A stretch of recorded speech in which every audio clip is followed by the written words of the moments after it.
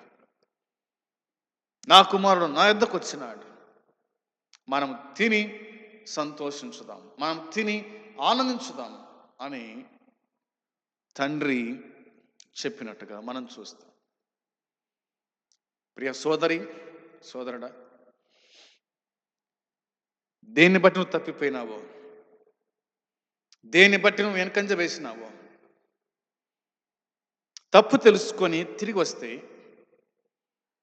నీ తండ్రి అనగా పరలోకపు తండ్రి నిన్ను కరుణిస్తాడు. నువ్వు చేసిన అపరాధమును, పాపమును క్షమిస్తాడు. మరలా తన కుమారునిగా చేర్చుకుంటాడు. నువ్వు దేన్ని కోల్పోయినావో దాన్ని మరలా ఆయన నీకు ఇస్తాడు. అందరూ కూడా సంతోషించి ఆనందిస్తారు అనేది దేవుని వాక్యం మనకు జ్ఞాపకానికి తీసుకొని వస్తూ ఉంది. ఇక ఆలోచన చేస్తే ఎస్తేరు గ్రంథం 6వ అధ్యాయము 8-9 వచనాల్లో మనము ఆలోచన చేస్తే ఇలాగనే దేవుని వాక్యం మనకు చెప్తూ ఉంది. ఎస్తేరు గ్రంథం 6వ అధ్యాయము 8-9 వచనాలు, రాజు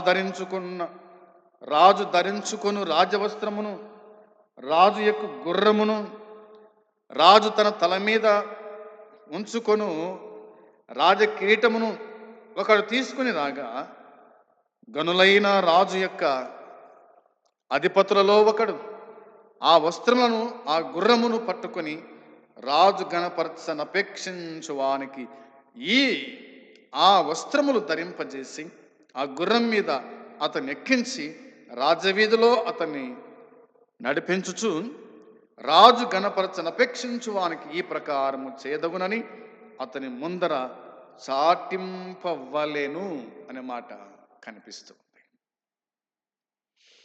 మొర్దెకై రాజును గణపరిచినాడు.